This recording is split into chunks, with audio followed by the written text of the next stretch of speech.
1950 doctor PF Skinner அப்படிங்கிற American psychologist ஒரு எலிக்கிட்ட experiment பண்ணுறாரு. அது என்ன எக்ஸ்பெரிமெண்ட் அப்படின்னா, எலியை ஒரு பாக்ஸில் அடைக்கிறாரு. அந்த பாக்ஸில் ஒரு பட்டனை வச்சிருக்கிறார். அந்த பட்டனை அழுத்த அழுத்த அதுக்கு உணவு கிடைக்குது. அதுக்கப்புறம் இன்னும் கொஞ்ச நாள் கழித்து அதை மாடிஃபை பண்ணுறாரு. எப்படின்னா, அந்த பட்டனை அழுத்தினா சில நேரங்களில் உணவு கிடைக்கிற மாதிரியும் சில நேரங்களில் உணவு வராத மாதிரியும் செட் பண்ணுறாரு. இதுக்கப்புறம் அதோட பிஹேவியர் நோட் பண்ணி பார்க்குறாரு. அதோட பிஹேவியர் இன்னும் ரொம்ப அக்ரெசிவாக மாறுது. சிம்பிளாக சொல்லணும்னா, எப்போ ஜாக்பாட் கிடைக்கும்னே தெரியாமல் இருக்கக்கூடிய அந்த த்ரில் இருக்குது பாருங்கள், அதுதான் அடிக்ஷனை உண்டாக்குது.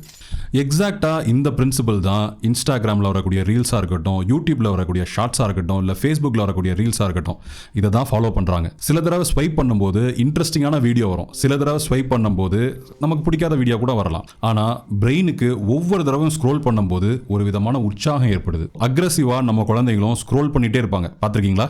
அதுதான் அந்த எலி பட்டன் அழுத்துற மாதிரி. நம்ம குழந்தைங்க பண்ணக்கூடிய ஸ்க்ரோலையும் எலி பட்டன் அழுத்தினதையும் கொஞ்சம் ஒப்பிட்டு பாருங்கள், ரெண்டும் ஒரே மாதிரி தான் இருக்கும். இப்போ உங்களுக்கு லிங்க் புரியுதா?